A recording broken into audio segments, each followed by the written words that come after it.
is right off of Route 43 in Waynesburg. This is a old sand and gravel pit full of water. Mr. Scheckler owns this, and he cut a deal with Chesapeake to sell them water out of that. So they come there, buy water. This is private water. It's a beautiful lake, but private water, and they sell it. And you can tell, again, there's nothing happening here. This is from Google Earth on the day that Google took the picture. But you will see when it's queued up and they're in full flow that there will be tons of trucks lined up there and just turning those around. So next slide. They can also get it from streams.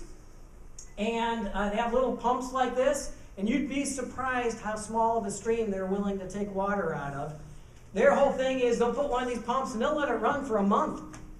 2 months to fill that up. It doesn't really matter because it takes a little while to drill a well and they get all this stuff queued up, and so they'll again agree with a farmer or landowner to say, hey, can I get some water from here and fill up that?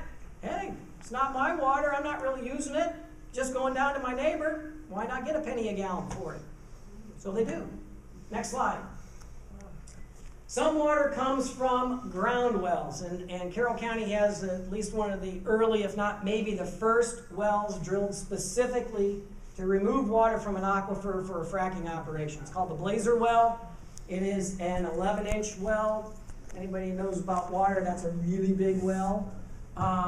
It can produce about 140,000 gallons of water a day. And it did go down into a deeper aquifer below our normal potable aquifer. It went down to one that has salt water in it, and surprisingly they're using that. The big thing here, realize industrial wells, agricultural wells are not regulated, period. They can take as much water as they want out of there until their neighbors sue them. That's the way it goes. Okay. All right, next slide.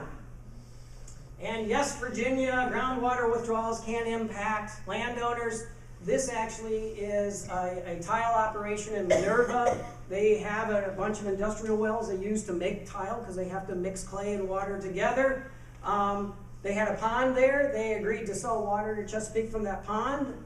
That pond was not keeping up with the demand, so they started pumping from the aquifers. Soon thereafter, the neighbors in the area said, I have no water in my well.